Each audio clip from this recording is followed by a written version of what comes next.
SJ. Welcome to Mvskoke Radio, your weekly source for tribal and community news, interesting guests and discussions, plus a local events calendar.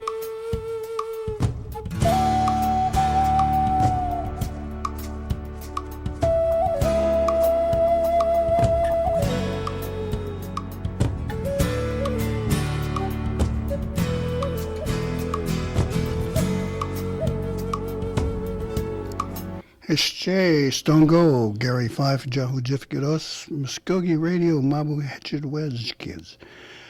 We have a couple of things to share with you today. First of all, there has been some interest in the Dakota Access Project resistance up in North Dakota. We'll be speaking with Cody Hall, their media coordinator, in the second half of our program. But first, there's been a lot of attention placed on the budget situation for the Mvskoke Creek Nation's Health Department. And recently, Chief James Floyd's office has announced their plans for taking some of the pressure off. And it doesn't sit well with some folks who might object to, of course, losing a job, but the other side of that story is we've got to find some relief somehow.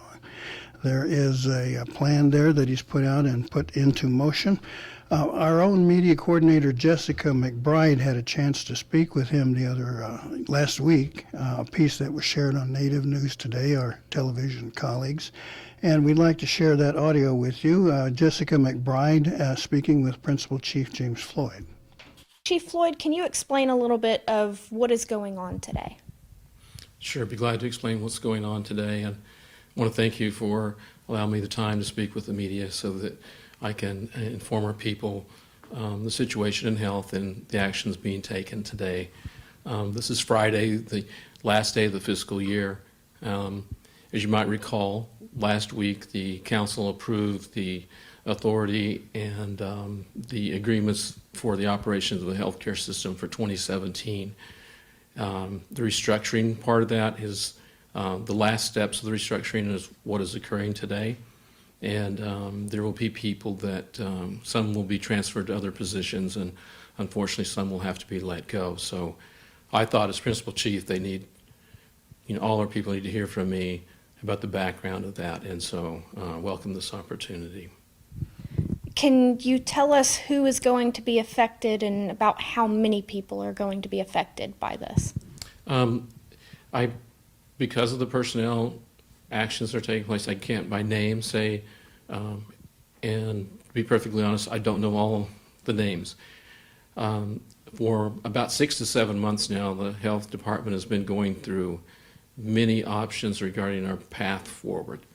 And the expense that we have, particularly with the expense of personnel, can't be sustained with the money that we have, both with the collections that we have coming in and all sorts of revenue, and also the appropriated money from the National Council and from the Indian Health Service. It's just the fact that we had too many costs. And it's very unfortunate. And so today, we have the health department staff meeting with our staff throughout the nation and the hospitals and clinics, explaining to them the decisions that have been arrived at and the actions that must be taken. It's unfortunate. We have some very good people working for us, and I think they're doing great things in providing care and support to patient care throughout the nation. But for our system to survive, we have to make sure that we reorganize in a manner that we can be stronger in the future. And this is one of probably the hardest steps to take today. And so, it wears on me, I think, as much as anybody else. All the staff have been on my mind.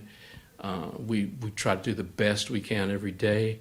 And I think being responsible at this point is the thing that we have to do. And it's just unfortunate that it involves people. I know it'll be disrupting, jobs and families, but we can still ensure that come Monday morning, we have providers in place. We're providing quality care. We have the access for our patients, and the system will be established in a way that responds to their needs. We do have some positive things going on with the construction of the hospital and the clinic in Okemah. We'll be starting the construction at Eufaula soon. So, this moment when things are very tight will pass as we begin to get reestablished with more resources to take care of more people. And that's, I think, is kind of the most telling and important thing about this is that, in 12 to 18 months, we will have the opportunity to bring people back. But at this point, we just don't have the means to keep everyone in place. And I know you can't list names, but is this over a variety? These individuals over a variety of facilities? Is it secluded to just a couple of programs or services? Can you elaborate on that? Well, I know one of the top priorities was to reduce our overhead, and so administrative positions and administrative support positions all along are positions that we knew that we needed to eliminate to guarantee that we had providers and clinical staff in place to take care of patients. And so this is all levels of the organization and throughout the system. And so I think we had to be equal and have some equity in the decision making so that one part of our system didn't take the blunt kind of the decisions of reduction that others may have. So again, to ensure that Monday morning patients can go in and see us providing care, I think is how we can reassure our people that the decisions that have been arrived at have not just been very sudden decisions, but much thinking, much projections, looking at a lot of data, talking to people to arrive at where we are today.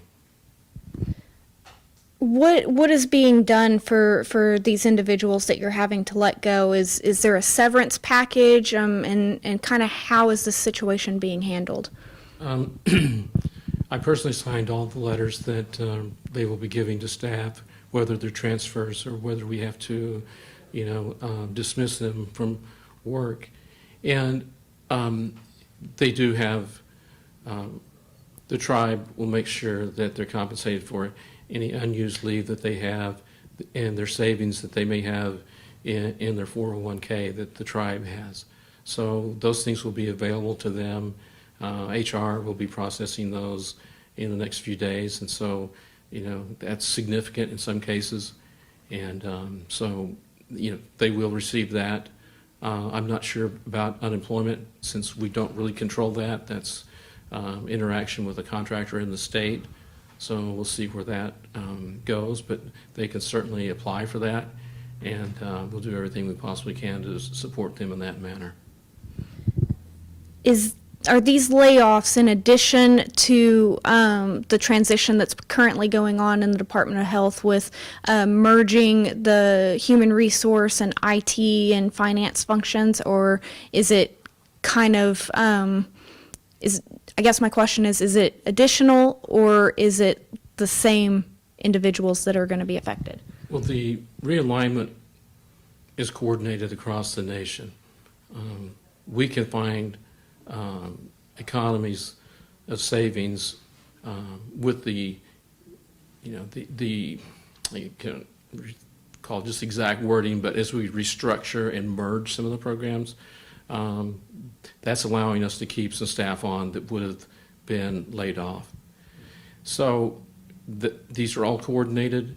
We had some inpatient services that were way underutilized that we'll be merging into, in some cases, the facility here in Okmulgee and from the rehab center. So they'll be still available to people, but when you have the cost of the overhead of 5 inpatient units that we had, when we really should only have 2 to 3, we see savings. But unfortunately, we don't need all the staff that we had to fulfill the needs of our patients. As far as the citizens in the community are concerned, what services will be affected, and will we see any closing of facilities? Well, the only things that the patients should notice is that we're continuing the same level of care. Same quality of care will be provided as well. And hopefully many of the same people that they saw today, they'll be seeing on Monday.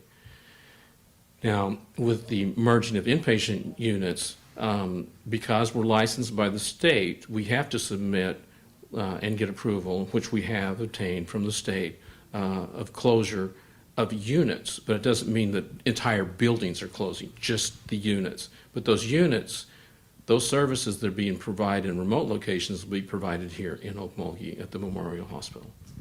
So am I right in saying that the inpatient facility at the rehabilitation center is going to be closed, and those services will be moved to the medical center here in Okmulgee? The rehab center will remain open, but will be strictly outpatient.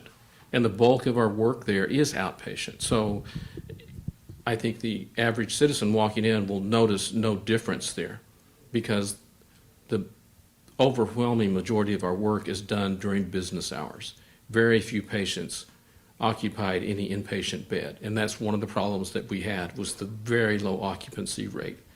0, 1, or 2 patients. And when you have a full complement of staff and we have no patients, we've tried that system now for 6 months and not seen an increase. We just can't sustain that. And so, I think that the National Council has been very patient with us as we proceeded. They've been very supportive as we have proceeded, because we have been very detail-oriented and been open about this process with them all along.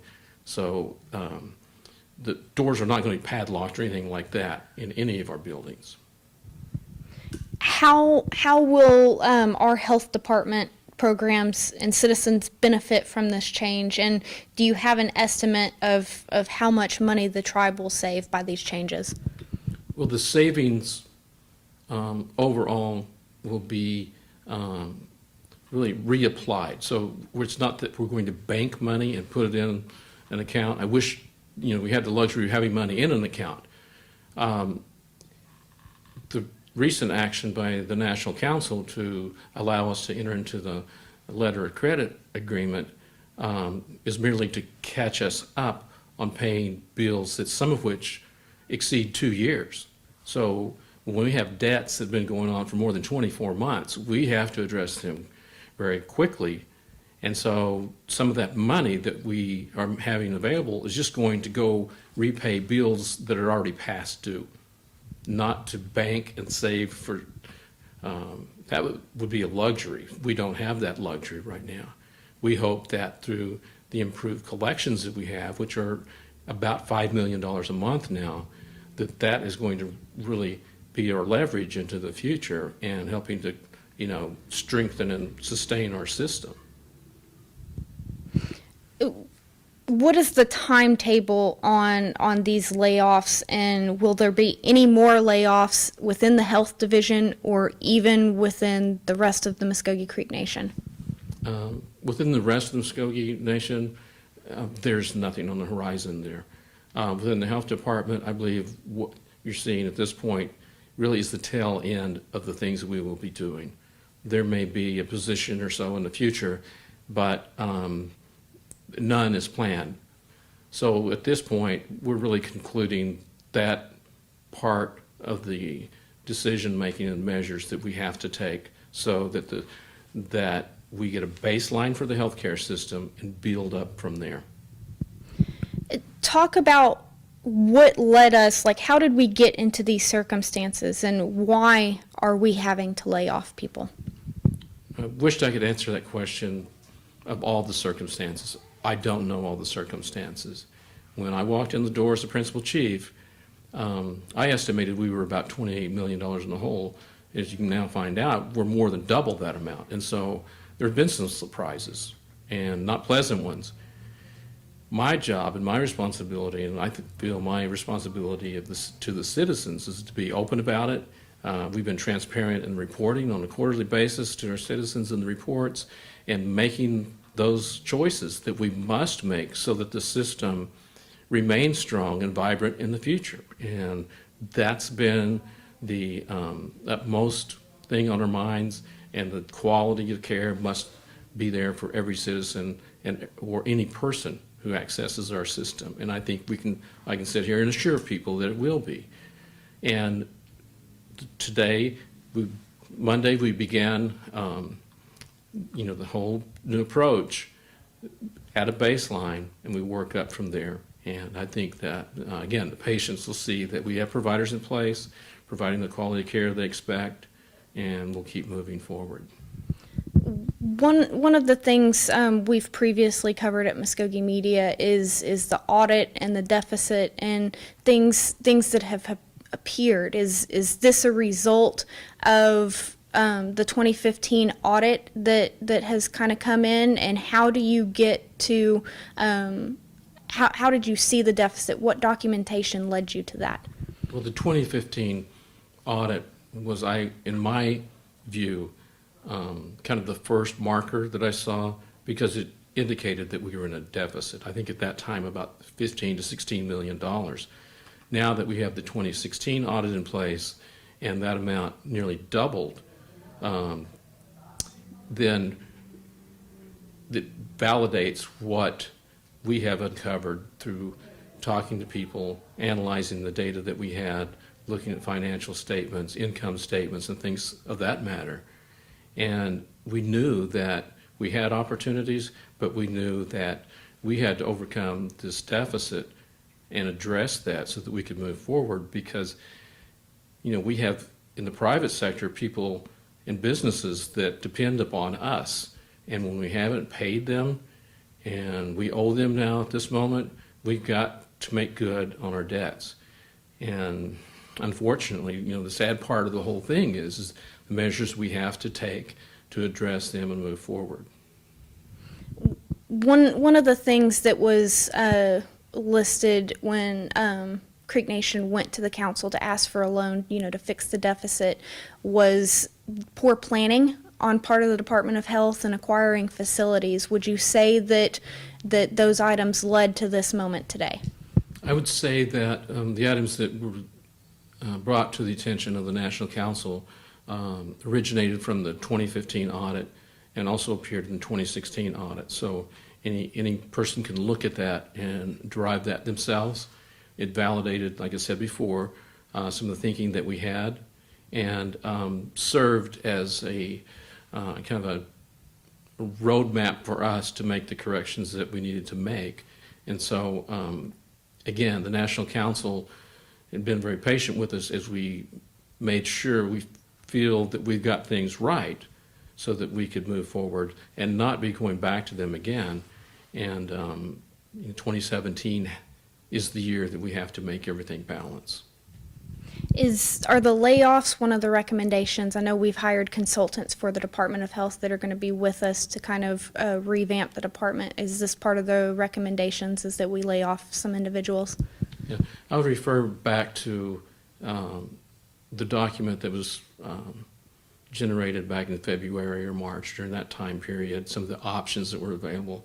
The consultants have come in, the two consultants that we have, and looked through those options and advised us whether those were options that were being in our best interest in the future or not. And so in that regard, they've done their job. They've looked at the data, they've spoken to accrediting and licensing agencies on our behalf, positioned us in a manner that we make the right decisions going forward, and we followed their advice. And we needed that because the Creek Nation healthcare system is a very complex system of multiple inpatient facilities licensed by the state of Oklahoma, in addition to federal Medicare licensure, and we serve Indian and non-Indian patients. And so it's not what you would see in some other tribes that merely see maybe even just their tribal members or Indian people. We're very much a private business operation that you would see in any other system, even like St. John's. We have or comparable to that size. So you have to apply the same principles. And that's, I think, what may have been missing in the past. As I came in as principal chief and we brought people on to address the issue, yes, we did look at the past, but we had to plan for the future.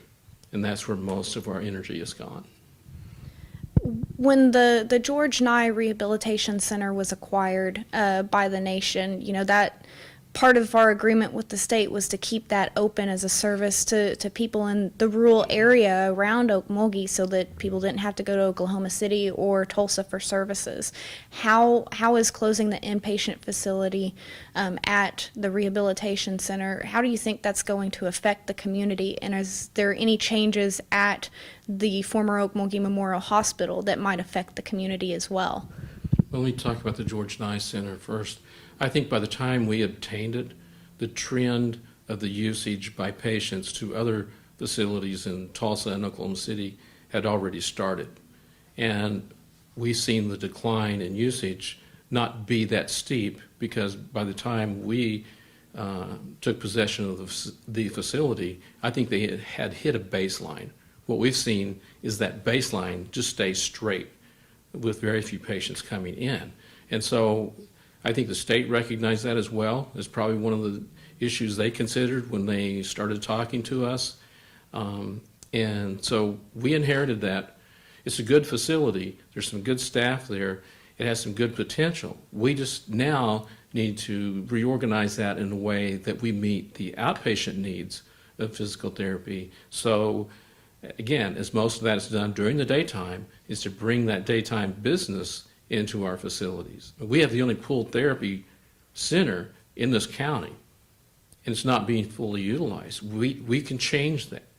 And so recognizing those things is an important part of this overall change. And then what about the Okmulgee facility as well? Or the hospital? The Okmulgee Hospital now is going to play a key part of our future.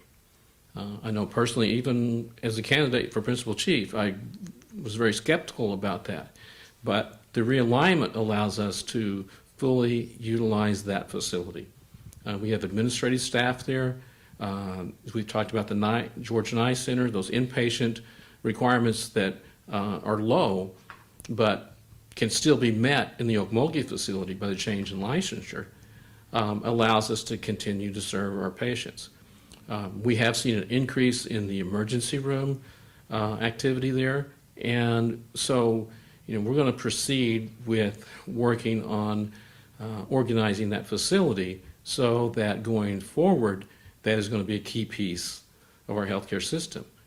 It won't be cheap to go back in and rebuild that facility and remodel it, but we pretty much have to do that because overall it will be a savings to the tribe in the long run.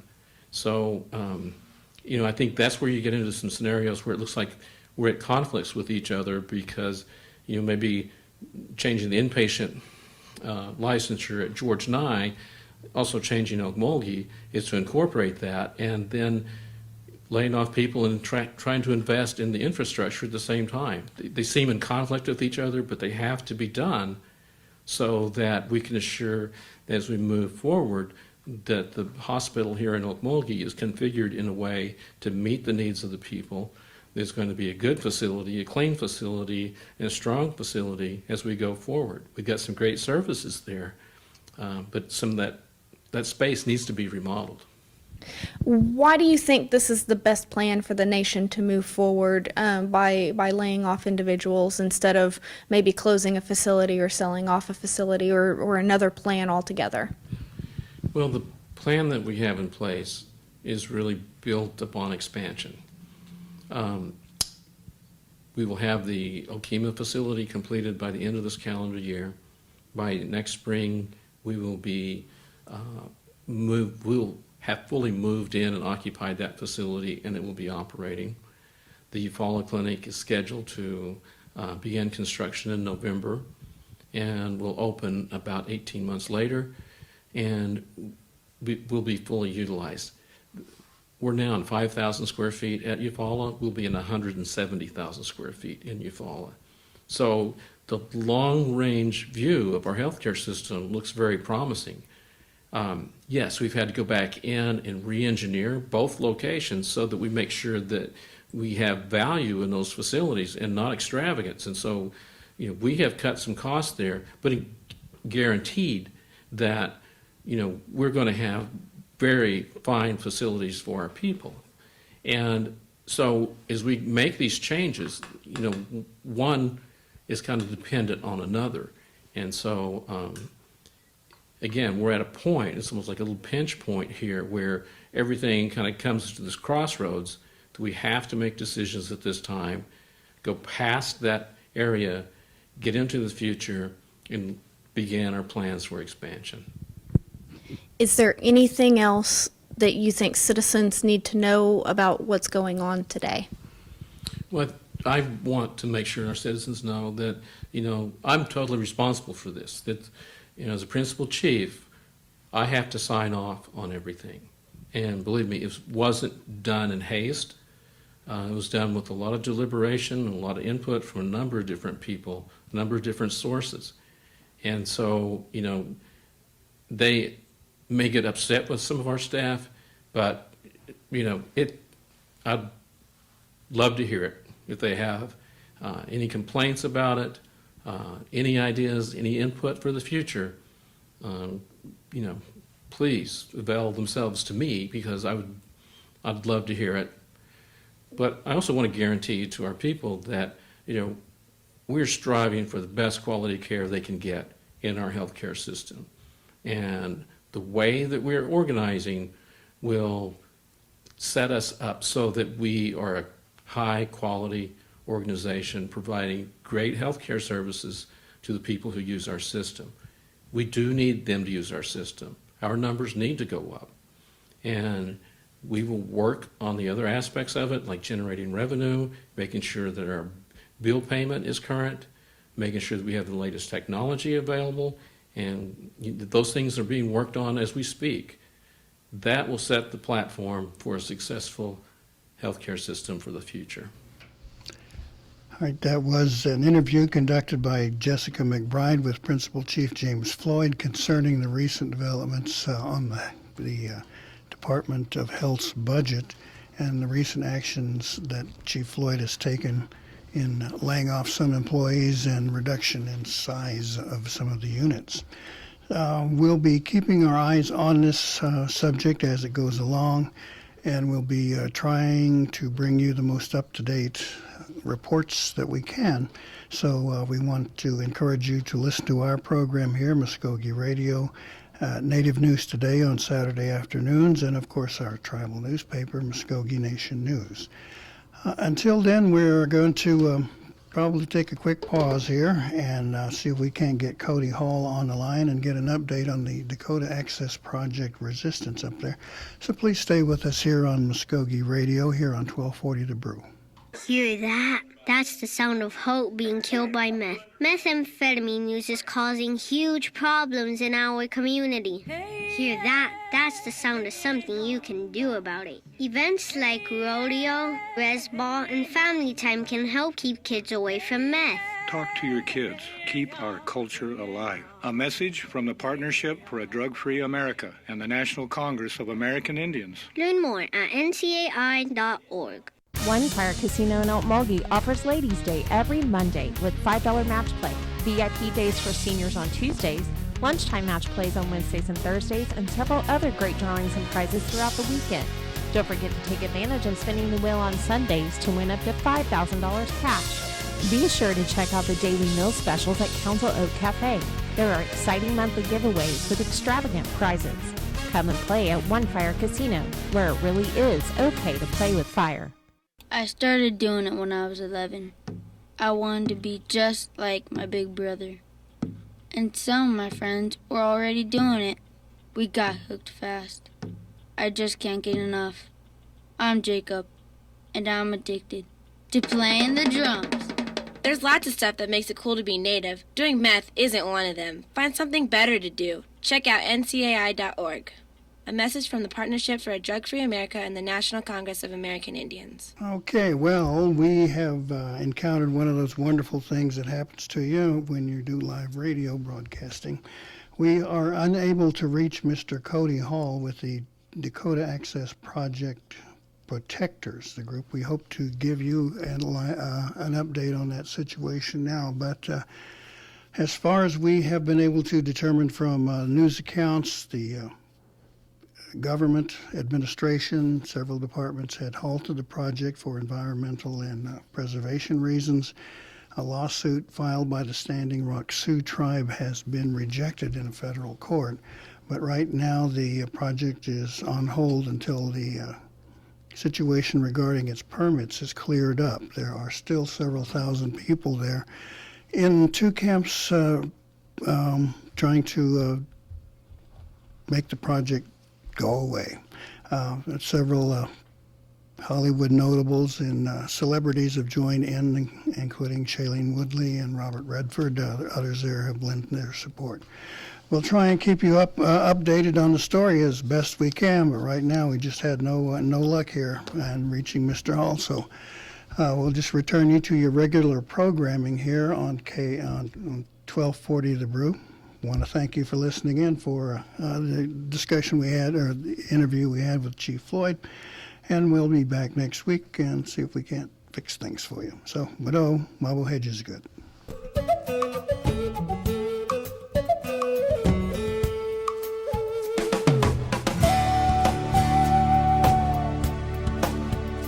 You've been listening to Mvskoke Radio. Join us again next week for more local, tribal, and community news and updates. Mado.